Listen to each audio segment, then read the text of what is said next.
Hello everyone, welcome to EduFunday. I am your mentor of mathematics. Today we are doing multi-matrices. Under this particular topic, we will be doing multiplication of two matrices. So let's start today's session. Multiplication of two matrices. We say matrices A and B are conformable for multiplication if the number of columns in A is equals to number of rows in B. So कब हम दो matrices को conformable बोलेंगे या कब हम दो matrices को बोलेंगे कि ये मल्टीप्लिकेशन इनकी एग्जिस्ट होगी, जब एक पहला अगर ए बी के साथ मैं मल्टीप्लाई कर रहा हूँ ए बी को, तो पहला जो मैट्रिक्स है उसके नंबर ऑफ जो कॉलम्स हैं दूसरे मैट्रिक्स के नंबर ऑफ रोज के इक्वल होती हैं. अब जैसे कि सबको पता होगा यहाँ पे ए मैट्रिक्स के कुछ इस तरह से रिप्रेजेंटेशन होती है किसी भी मैट्रिक्स का. It's a rectangular array of objects elements और एनी ऑब्जेक्ट, ठीक है, उनके रेक्टेंगुलर एरे को, रेक्टेंगुलर अरेंजमेंट को मैट्रिसेस बोला जाता है. और इसमें m क्रॉस n से हम डिनोट करते हैं इसके ऑर्डर को, जहाँ पे m जो होता है वो नंबर ऑफ रोज होते हैं और n जो होता है number of columns. Number of रोज हमेशा हॉरिजॉन्टल होती हैं, नंबर ऑफ कॉलम्स को हम वर्टिकल कंसिडर करते हैं. इस तरीके से तो पहले मैट्रिक्स के नंबर ऑफ कॉलम्स दूसरे मैट्रिक्स के नंबर ऑफ रोज के इक्वल होना चाहिए. अगर ऐसा हो गया तो तब उनकी मल्टीप्लिकेशन क्या होती है, उनकी मल्टीप्लिकेशन को हम बोलते हैं कि ये कन्फर्मेबल है. दैट मीन्स कि उनकी मल्टीप्लिकेशन हो सकती है. नाउ लेट्स मूव फॉरवर्ड, आगे देखते हैं. Let A is equals to Aij m cross n and B is equals to matrix Bij n cross B be two matrices. Then the matrix where C is equals to Cik m cross B is called the product of A and B. If we observe that the order of A and B, A और B को अगर मुझे multiply करना है तो मुझे यही वाली डेफिनेशन लगानी पड़ेगी. यहाँ पे A मैट्रिक्स ये है, B मैट्रिक्स ये है, तो पहले वाले के कॉलम कितने n, दूसरे वाले के रोज कितनी n, तो यस ये दोनों मल्टीप्लाई हो सकती हैं. एंड हमने मान लिया कि मल्टीप्लाई होकर एक और मैट्रिक्स बनेगी, तो उसको मैंने C से रिप्रेजेंट कर दिया, कैपिटल C. एंड उसमें एलिमेंट्स किस तरह से आएंगे, I के m क्रॉस B. तो हमेशा ये ध्यान रहे जब भी दो मैट्रिक्स मल्टीप्लाई हो जाती हैं तो मल्टीप्लाई होने के बाद जो पहले मैट्रिक्स के रोज थी वो फाइनल आउटपुट के जो मतलब मल्टीप्लाई होकर जो मेरे पास मैट्रिक्स बना उसके नंबर ऑफ रोज के इक्वल होता है. और जो बी के कॉलम्स होते हैं वो बी मैट्रिक्स के कॉलम होते हैं, मतलब जो सेकंड मैट्रिक्स के कॉलम होते हैं वो फाइनल जो मैट्रिक्स है उसके कॉलम्स बन जाते हैं.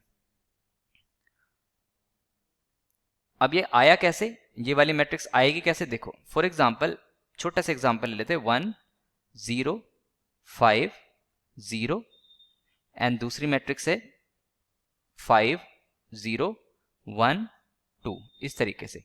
तो यहां से सबसे पहले देखा जाए पहले वाले के नंबर ऑफ कॉलम्स कितने 2 हैं, दूसरे वाले के नंबर ऑफ रोज 2 है. ये दोनों इक्वल होने चाहिए, यस ये दोनों इक्वल है. तो पहला आप लोगों का सबसे मेन जो सबसे पहला स्टेप होना चाहिए, हम देख सकते हैं कि यहाँ पे नंबर ऑफ रोज जो है वो 2 है और यहाँ पे नंबर ऑफ कॉलम्स जो है वो दूसरी मैट्रिक्स के वो 2 हैं. तो इसका जो ऑर्डर होगा वो 2 क्रॉस 2 का बनेगा. अब जो पहला एलिमेंट आएगा, पहला एलिमेंट वो कैसे आएगा, जब मैं पहली रो के एलिमेंट्स को पहले कॉलम के साथ मल्टीप्लाई करूंगा. कैसे मल्टीप्लाई करूंगा, पहली रो का पहला एलिमेंट पहले कॉलम का पहला एलिमेंट के साथ मल्टीप्लाई होगा. तो 5 into 1 प्लस दूसरा एलिमेंट पहली रो का वो दूसरे एलिमेंट पहले कॉलम के साथ मल्टीप्लाई होगा प्लस 0. तो इस तरह से मेरे पास पहला एलिमेंट 5 बन गया.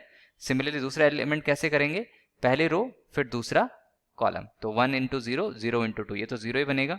फिर नेक्स्ट बनेगा 5 into 5. अब क्या करना है, सेकेंड रो पे आ जाता है. सेकेंड रो को वही सेम प्रोसेस पहले कॉलम के साथ, तो 5 5 से 25, यहाँ पे 25. फिर सेकेंड रो को दूसरे कॉलम के साथ 5 0 0 0 5 0 2 0, ये 0.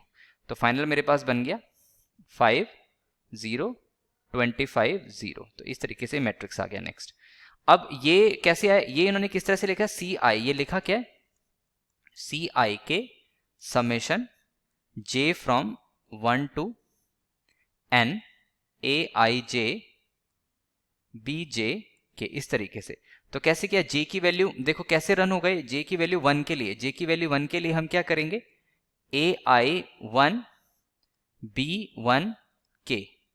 फिर j की वैल्यू 2 पुट करेंगे तो Ai2 B2 k. अब यहां पे ये होगा क्या, ये देखो ये जो i है ये क्या कर रहा है, ये इसके रोज को रिप्रेजेंट कर रहा है. आई के पहला आई की वैल्यू कहाँ से कहाँ तक जाएगी, जैसे आई की वैल्यू 1 तक जाएगी, यहाँ पे आई की वैल्यू 2 तक जाएगी, तो यहाँ पे ये समेशन होगा A1, आई की वैल्यू 1 पुट कर दी तो 1 1, फिर यहाँ पे ये इसके साथ मल्टीप्लाई होगा के फर्स्ट एलिमेंट के साथ B1 1, फिर प्लस A, फिर आई की वैल्यू 2 पुट करूंगा तो A2 1, क्योंकि K मैंने 1, J मैंने 1 फिक्स कर दिया, इंटू B2, यहाँ पे K की वैल्यू मैं कितना पुट करूंगा 1, इस तरीके से। तो यहाँ पे यही कर रहे हैं फर्स्ट एलिमेंट को फर्स्ट एलिमेंट के साथ मल्टीप्लाई, फिर सेकंड एलिमेंट को सेकंड के साथ मल्टीप्लाई, और फिर एडिशन, तो इसलिए समेशन आ गया यहाँ पे। नेक्स्ट बढ़ते हैं और ये डिनोट करेंगे ए बी से। फॉर एग्जाम्पल यहाँ पे हमने दो मैट्रिक्स मान लिए, ए मैट्रिक्स है ये और ये बी मैट्रिक्स है जिसका ऑर्डर 2x3 और बी का 3x4 है। तो देख सकते हैं 3 और 3 यहाँ पे तो कन्फर्मेबल है मल्टीप्लीकेशन के लिए, तो यहाँ पे ए बी जो आ जाएगा वो सिंपल, हमें फर्स्ट एलिमेंट को फर्स्ट के साथ मल्टीप्लाई करना है, सेकंड एलिमेंट को सेकंड के साथ एडिशन के साथ, फिर थर्ड एलिमेंट को थर्ड के साथ, इस तरीके से तो पहली एंट्री बन जाएगी। फिर फर्स्ट रो के फर्स्ट एलिमेंट को सेकंड कॉलम के फर्स्ट एलिमेंट के साथ, ये प्रोसेस कंटिन्यू रहेगा। तो हमारे पास जो मैट्रिक्स आएगी वो कैसी आएगी, देखो 2x4 की, तो यहाँ पे 2 रोज होंगे और 4 कॉलम्स होंगे। नेक्स्ट आगे बढ़ते, properties of multiplication of matrices. पहली प्रॉपर्टी है, if the product of A B exist it is not necessary that the product B A will exist. इसके लिए एग्जांपल देखते हैं। तो अगर ए मैट्रिक्स मैंने ले ली ये वाली 2x2 मैट्रिक्स है, 2 1 1 3 एंट्रीज, नंबर ऑफ रोज 2 है, नंबर ऑफ कॉलम्स 2 है, ऑर्डर ऑफ ए जो होगा वो 2 होगा। एंड बी मैट्रिक्स मैंने ये ले लिए, 2 रोज है 3 कॉलम्स है, तो इसका ऑर्डर किस तरह लिखेंगे, पहले हमेशा नंबर ऑफ रोज आती है, फिर उसके बाद नंबर ऑफ कॉलम्स आते हैं मल्टीप्लीकेशन के साथ। तो यहाँ पे अगर ए बी को मैं मल्टीप्लाई करना चाह रहा हूँ तो यहाँ पे 2 है, यहाँ पे 2 है, दैट मीन्स ये मल्टीप्लाई हो सकता है। तो मल्टीप्लाई होके कितना बनेगा, ये मैं फाइंड आउट कर रहा हूँ। ठीक है, प्रोसेस सेम रहेगा। फर्स्ट रो को पिक करना है, फर्स्ट एलिमेंट के साथ पहली एंट्री देगा, फिर उसी रो को सेकंड कॉलम के साथ, फिर उसी रो को थर्ड कॉलम के साथ। तो इस तरह से हमारे पास डिफरेंट एंट्रीज आती रहेंगी। तो यहाँ पे फाइनल आंसर आ गया 7 4 4 6 2 12। तो number of columns in B है वो 3 है और नंबर ऑफ रोज इन ए जो है वो 2 है। तो यहाँ पे बी ए डजंट एग्जिस्ट। देखो ये ए था, ये बी था, तो ए बी तो मैंने फाइंड आउट कर लिया, ये आ भी गया ए बी, बट जैसे मैं बी ए लिखूंगा तो बी ए किस तरह से, ये मैट्रिक्स है, इसके रोज कितने 2 हैं और कॉलम्स कितने 3 हैं, और ए लिखूंगा तो उसके रोज भी 2 हैं, कॉलम्स भी 3 हैं। तो मल्टीप्लाई होने के लिए पहले वाले के रोज दूसरे वाले के कॉलम के इक्वल, पहले वाले के कॉलम दूसरे वाले के रोज के इक्वल होने चाहिए थे, but 3 is not equal to 2, that means कि बी ए एग्जिस्ट ही नहीं करेगा। तो यही हमें प्रॉपर्टी थी कि अगर ए बी एग्जिस्ट करेगा तो इसकी भी कोई गारंटी नहीं है कि बी ए एग्जिस्ट करेगा। सो यही चीजें हम लिख रहे हैं। Next property, even if A B and B A exist they need not be equal order. तो नेक्स्ट प्रॉपर्टी है कि अगर ए बी और बी ए दोनों एग्जिस्ट करें तो इसकी कोई गारंटी नहीं है कि वो इक्वल ऑर्डर के हों। जैसे फॉर एग्जांपल ये मैंने देख लिया, ए जो है मैट्रिक्स ले लिया मैंने 3x2 का और बी मैंने ले लिया 2x3 का। तो पहले तो ए बी एग्जिस्ट करता है, यस ए बी एग्जिस्ट करेगा क्योंकि पहले वाले के कॉलम 2 है, दूसरे वाले के रोज 2 है। तो यहाँ पे ए बी का ऑर्डर कितना बन जाएगा, 3x3 का बन जाएगा।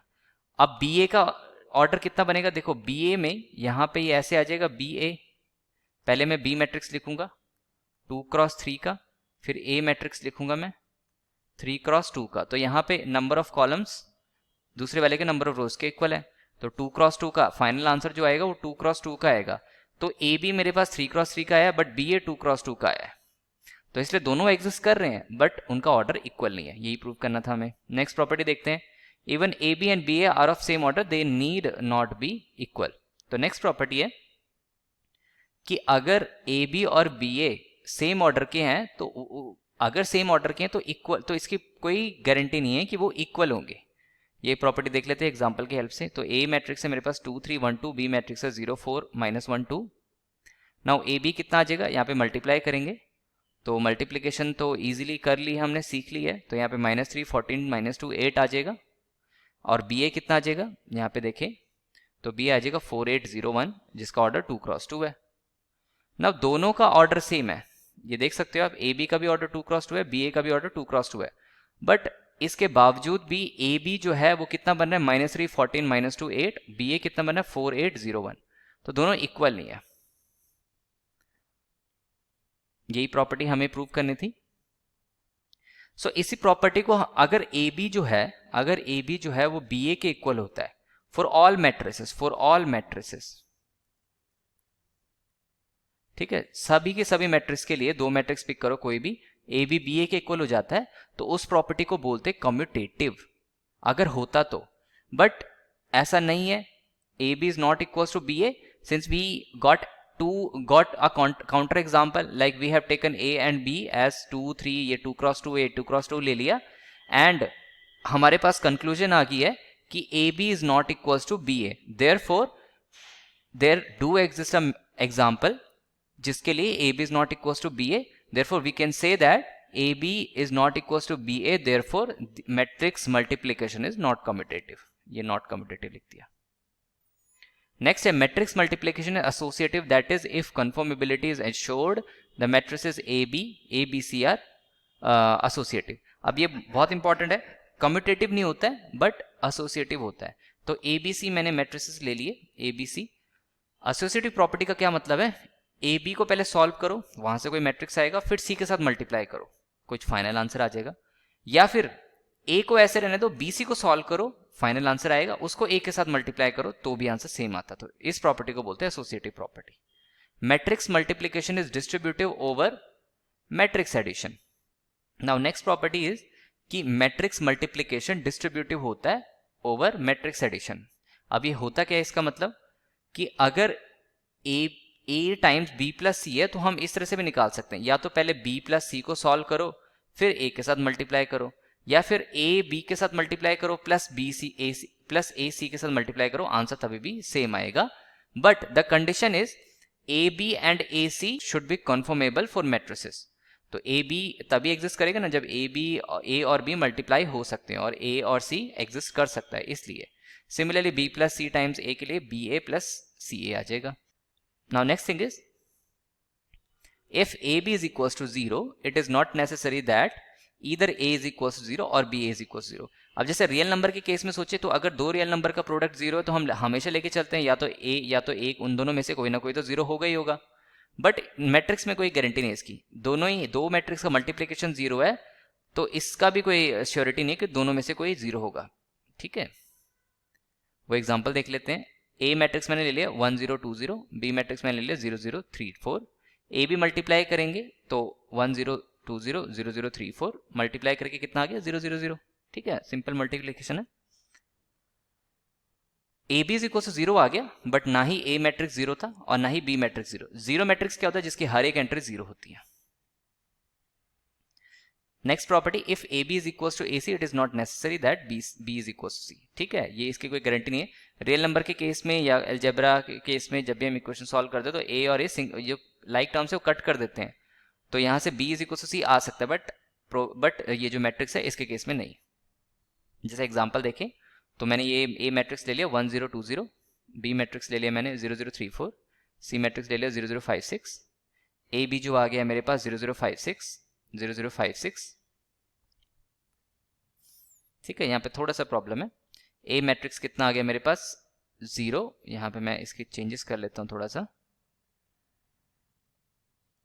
ए मैट्रिक्स आ जाएगा मेरे पास 1 0 2 0, बी मैट्रिक्स आ जाएगा 0 0 3 4, ठीक है। और यहाँ पे इसको मल्टीप्लाई करना था तो इसको मल्टीप्लाई करेंगे तो कितना आ जाएगा 0 0, ठीक है, 1 के साथ 0, फिर 0 के साथ 3 मल्टीप्लाई करेंगे 0, सिमिलरली ये सारा का सारा 0 आ जाएगा, ठीक है। ए बी भी 0 आ गया, ए बी 0 आ गया, वही लिखा है मैंने। अब ए सी के साथ मल्टीप्लाई करेंगे तो ए मैट्रिक्स को सी के साथ मल्टीप्लाई करेंगे यहाँ पे तो वो भी 0 आ जाएगा।